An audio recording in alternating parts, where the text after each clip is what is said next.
প্রবল ঘূর্ণিঝড় রিমাল ধেয়ে আসছে ভূখণ্ডের দিকে। ইন্দো বাংলা সুন্দরবন সীমান্তের কাছে বাংলাদেশের মংলার কাছাকাছি এটা ল্যান্ডফল করতে পারে বলে আবহাওয়াবিদ তিনি জানালেন। সাগরদ্বীপ থেকে 270 কিলোমিটার দক্ষিণ আর দক্ষিণ পূর্বের অবস্থান, দীঘা থেকে 390 কিলোমিটার দক্ষিণ ও দক্ষিণ পূর্ব দিকে ঝড়ের অবস্থান। ঝড়খালি, বকখালি, ক্যানিং, ফ্রেজারগঞ্জে ক্ষয়ক্ষতির আশঙ্কা। 100 থেকে 120 কিলোমিটার গতিবেগে এই ঝড় বইতে পারে। এখনো পর্যন্ত আপনাদের জানিয়ে রাখি, সাগর থেকে এর যে অবস্থান 160 কিলোমিটার দূরে, আর ক্যানিং থেকে 190 কিলোমিটার দূরে রয়েছে। আর এই দূরত্ব অতিক্রম করেই সে ক্রমাগত ল্যান্ডফলের জন্য সামনে আসছে।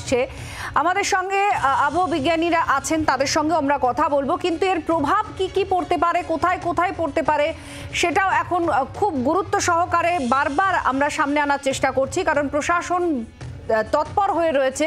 উপকূল অঞ্চলগুলোতে এর বিপর্যয় অনেক বেশি হবে, আর তার জন্য উপকূল এলাকার মানুষদের সরিয়ে নিয়ে যাওয়া হচ্ছে, শুরু করে দেওয়া হয়েছে সেই কাজ। অপরদিকে সমুদ্রতে যারা যে সমস্ত পর্যটকরা উপকূল অঞ্চলে গেছেন বেড়াতে, তাদেরকে সতর্ক করা হচ্ছে যাতে কোনোভাবেই তারা তাদের হোটেল ছেড়ে না বেরোন। এছাড়াও বাদবাকি বিভিন্ন অংশগুলোতে যে প্রভাব পড়তে পারে, বিশেষ করে কলকাতায় বা তার পার্শ্ববর্তী অঞ্চলে, সেখানে ভারী বৃষ্টির সতর্কতা রয়েছে। অন্যান্য জেলাতেও ভারী বৃষ্টির সতর্কতা রয়েছে। আর সংশ্লিষ্ট কর্তৃপক্ষ, সে বিদ্যুৎ দপ্তর থেকে শুরু করে কলকাতা পুরসভা, প্রত্যেকেই সতর্কতামূলক ব্যবস্থা নিয়েছে।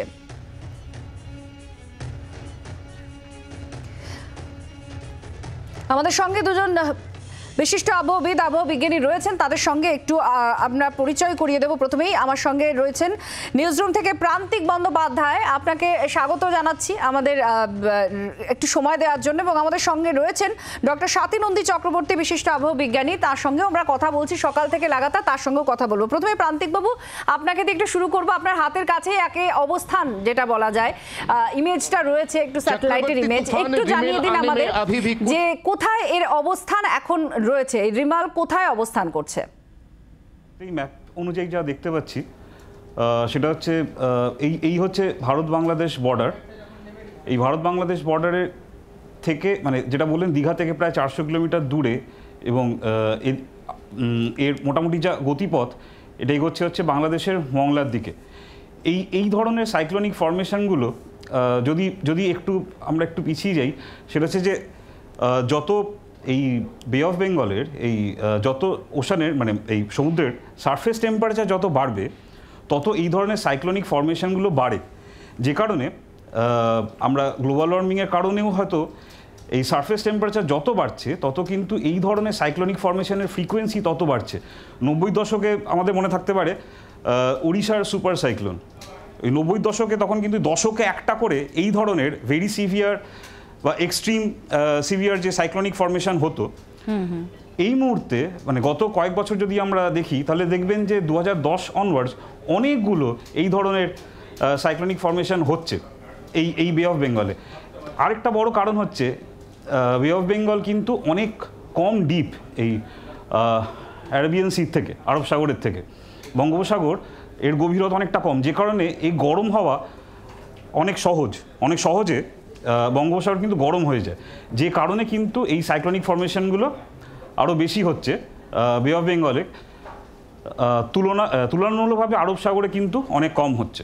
এখানে প্রান্তিকবাবু, আপনি যেমন বলছিলেন যে বে অফ বেঙ্গলে কেন এই সাইক্লোন অনেক বেশি হয়, আমাদের সঙ্গে রয়েছেন ডক্টর স্বাতী নন্দী চক্রবর্তী, তার সঙ্গে আমরা কথা বলছিলাম। নানান বিষয় আলোচনায় আসে এক্ষেত্রে। স্বাতীদি, একটু জানতে চাইবো, যেহেতু এটা তো একটা অংশ যে কেন, কারণ বা কিছু, এর পাশাপাশি যে জায়গাটা আমাদের এখন ফোকাস, সেটা হচ্ছে এটার এফেক্টটা কি পড়তে পারে। কারণ সেই মতো চিন্তা ভাবনা করেই কিন্তু সাধারণ মানুষজন সতর্ক হন, প্রশাসন তো ইতিমধ্যে ব্যবস্থা নিচ্ছে।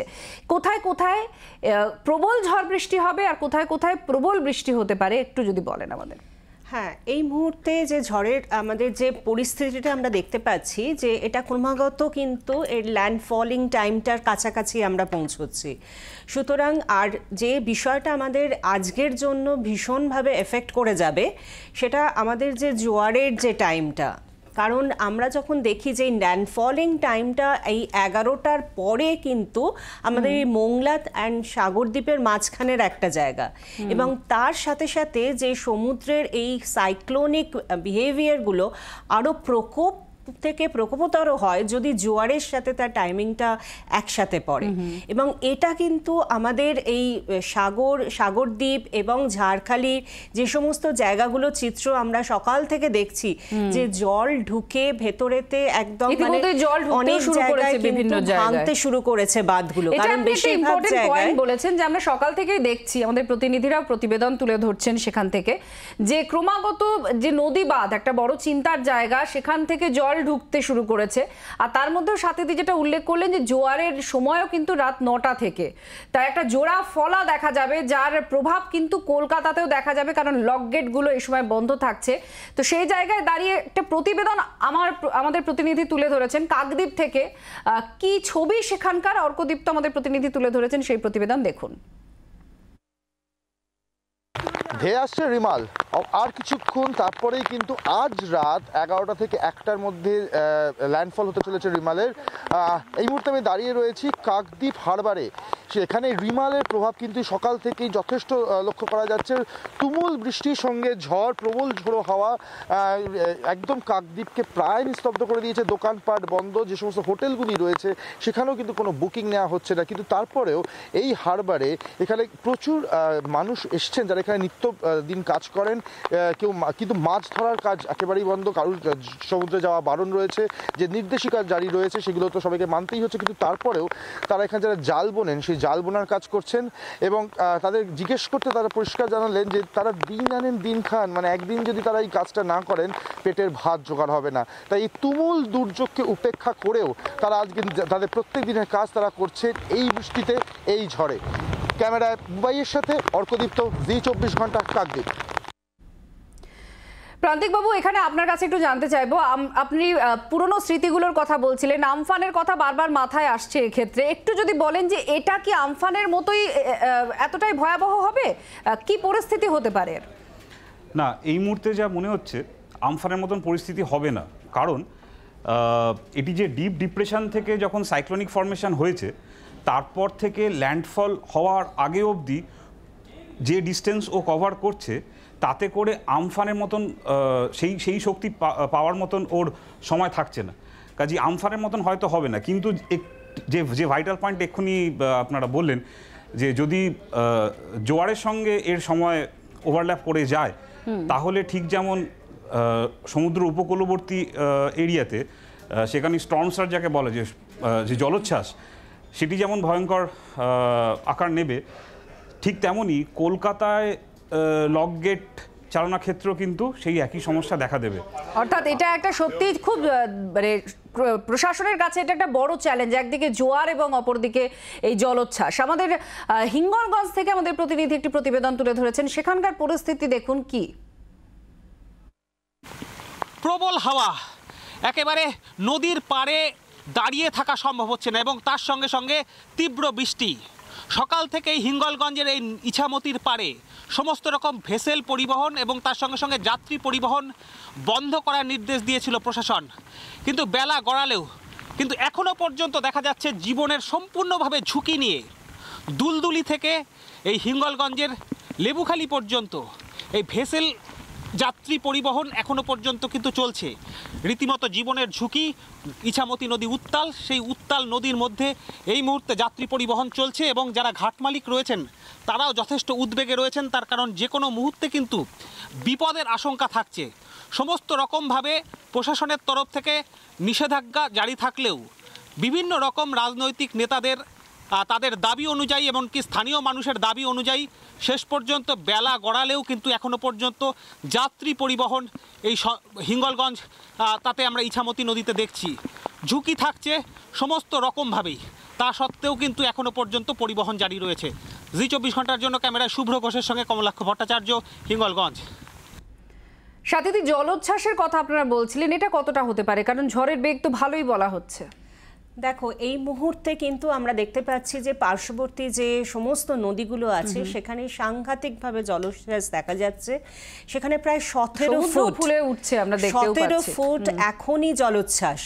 তার মানে এরপর যদি ল্যান্ডফলিং হয়, এই ল্যান্ডফলিংয়ের পর কিন্তু বিভিন্ন জায়গায় প্রচণ্ড পরিমাণে জলোচ্ছ্বাস থাকবে।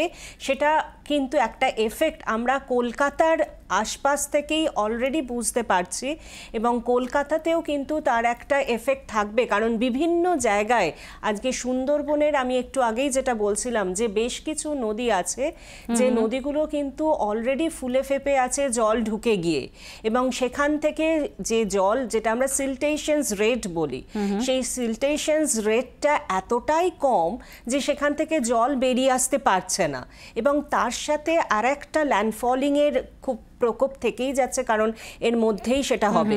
সুতরাং এই দুয়ের মিশেলে কিন্তু সেখানকার যে বাঁধগুলোর যে কন্ডিশনস হবে এবং মানুষ কিভাবে কতটা প্রভাবিত হবে সেটা কিন্তু একটা ভেবে দেখবার মতো বিষয়। প্রশাসন ব্যবস্থা নিচ্ছে, কি কি ব্যবস্থা থাকছে সেক্ষেত্রে আপনাদের আমরা আপডেটও দিচ্ছি। একটা বিরতি নিয়ে ফিরে আসছি, সঙ্গে থাকুন।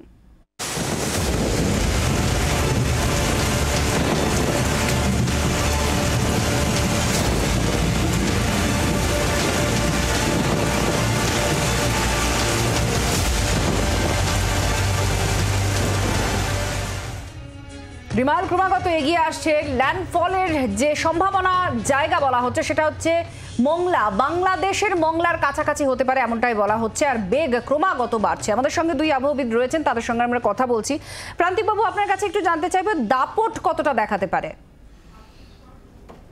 দেখুন, এখন অবধি যে বলা হচ্ছে 135 থেকে 140 কিলোমিটার বেগে যদি আছড়ে পড়ে, এবং যেখানে আছড়ে পড়বে সেখানে হোপফুলি বাংলাদেশ প্রশাসন আমাদের প্রশাসনের মতোই তারা যাবতীয়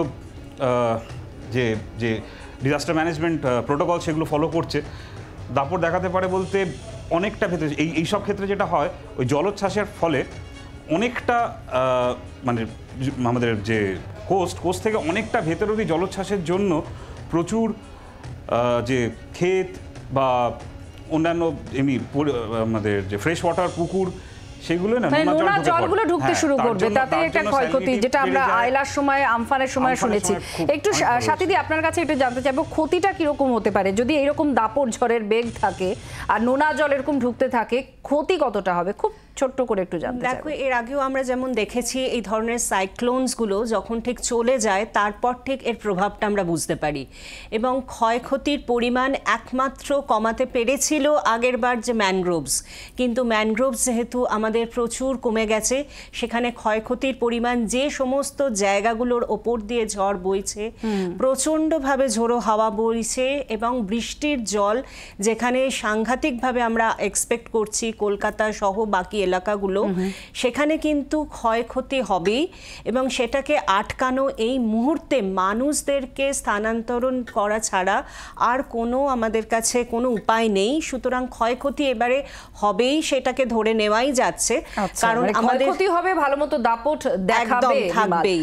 একেবারে আমরা নজর রাখছি প্রতি মুহূর্তে রিমালের দিকে। আমাদের দুই অতিথিকে আপাতত ধন্যবাদ জানাচ্ছি। রুদ্রমূর্তি, রিমালের সমস্ত আপডেট আপনাদের সামনে তুলে ধরবো প্রতি মুহূর্তে। দেখতে থাকুন জি24 ঘন্টা। বাংলার আওয়াজ, বাঙালির আবেগ, জি24 ঘন্টা।